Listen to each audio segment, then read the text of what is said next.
Bom, professor, nós temos em vista que as vacinas elas têm tempos diferentes para atingir essa imunização, e eu vejo até muita gente reclamando que eu tomei uma vacina que em um mês eu já estou imunizado, mas ela tem uma proteção mais baixa, eu estou tomando outra que em 3 meses tem uma proteção mais alta, outras de dose única. No que se dá essa diferença para você atingir essa imunização?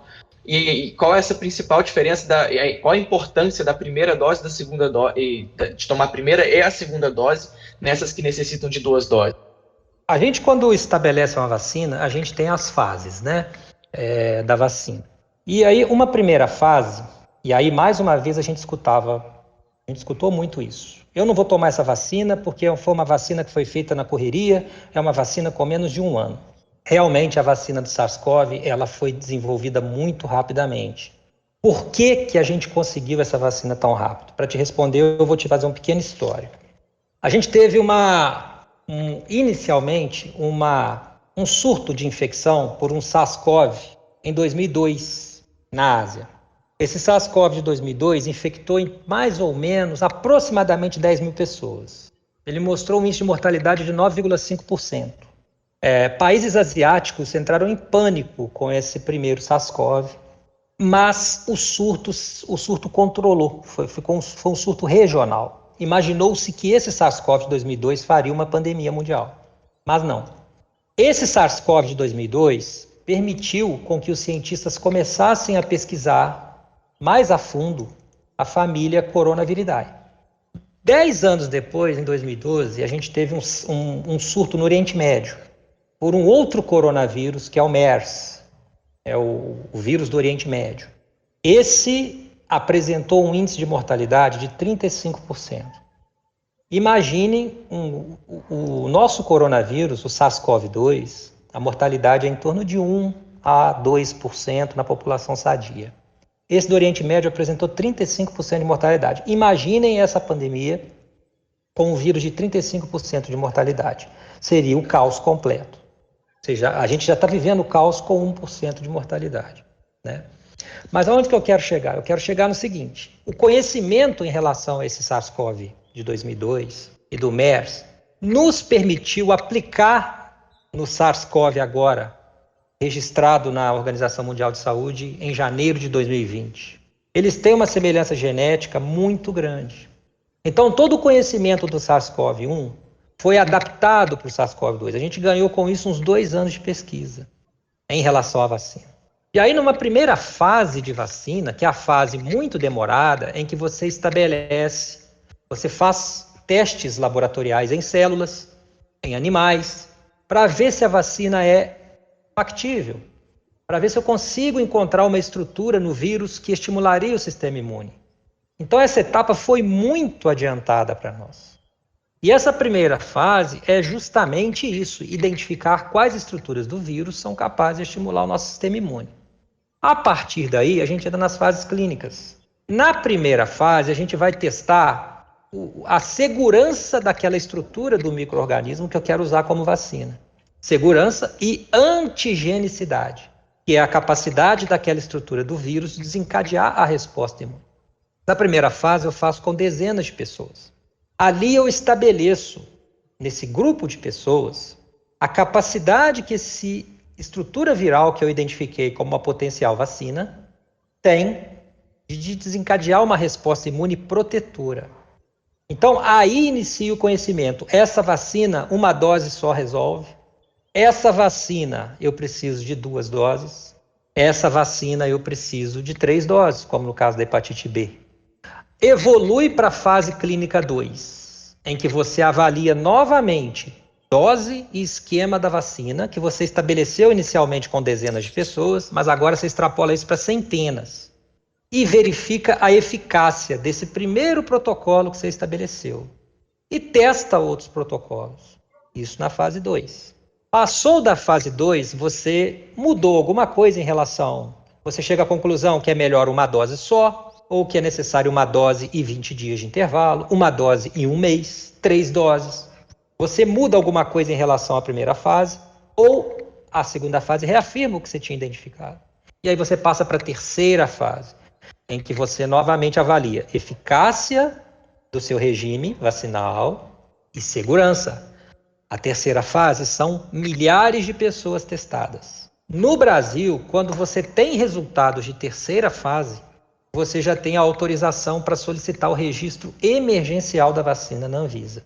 E é isso que nós fizemos. A vacina, aí você tem toda a verificação no Ministério da Saúde para a aquisição da vacina, para a comercialização da vacina, e a vacina entra no nosso Programa Nacional de Imunização, que é exemplar. A capacidade do Brasil de vacinar 200 milhões de pessoas, 213 milhões de pessoas, para ser mais exato, é impressionante e é invejada no mundo inteiro. Uma vez que a gente tem a vacina disponível, o SUS e toda a estrutura que o SUS tem permite vacinar rapidamente a população brasileira. Tá? Mas então, as fases de pesquisa da vacina, elas vão te mostrando quais são os melhores protocolos para desenvolvimento da memória. Te respondi? Respondido, uma aula, né? Uma aula. Mas, professor, você tinha dito agora que já tivemos outras classes de vírus da mesma família do SARS-CoV-2, que eles tinham até um potencial de mortalidade muito maior, mas a gente não teve uma pandemia. Qual foi a principal diferença para se instaurar a pandemia agora com esse vírus que tem uma mortalidade menor se comparado aos outros? O próprio fato dele matar menos já permite que ele espalhe mais rápido. Se você for pensar do ponto de vista do vírus, matar o hospedeiro não é inteligente. Vírus muito letais, como o vírus Ebola, por exemplo, que mata por uma febre hemorrágica em menos de 24 horas, restringe a própria epidemia. Você mata muito rápido, não dá tempo do indivíduo entrar no avião e descer num outro país.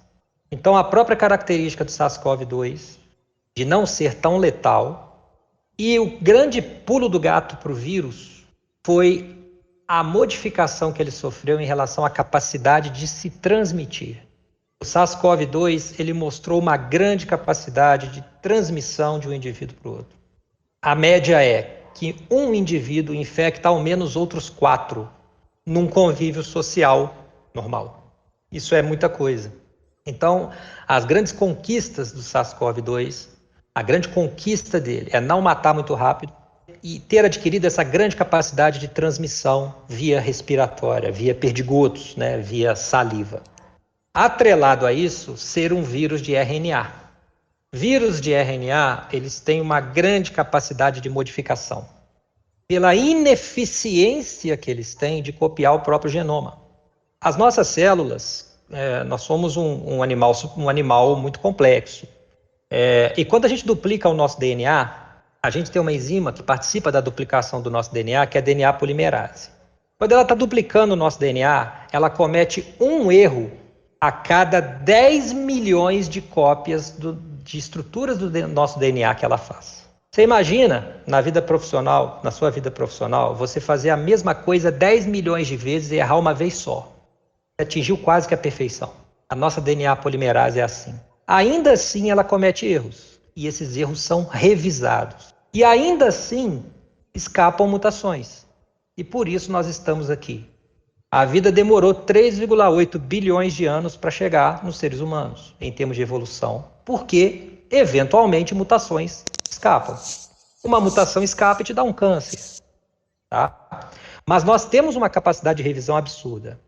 O vírus de RNA, muito longe disso. Quando ele copia o próprio genoma, ele comete muitos erros aleatórios, que podem, ao acaso, dar a esse vírus uma maior capacidade de infecção, uma maior resistência ao nosso sistema imune, etc. Então, as 3 situações são não matar rápido, ter capacidade de modificar e o SARS-CoV-2, dentro dessas modificações que ele sofreu, ele adquiriu uma grande capacidade de ser transmitido e de infectar as nossas células. Isso é ao acaso? Isso é ao acaso.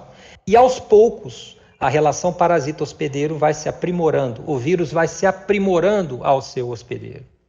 No início da pandemia, o SARS-CoV tinha uma menor adaptação ao organismo humano do que tem hoje.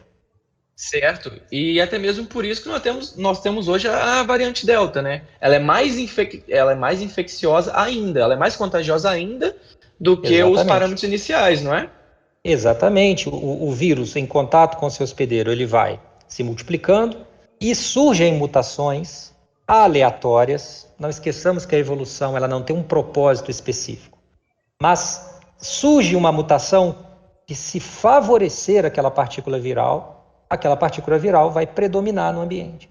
Por isso, vacinar rápido é muito importante, porque quanto menos o vírus circular, menos chances ele tem de sofrer modificações que o favoreçam em relação a nós.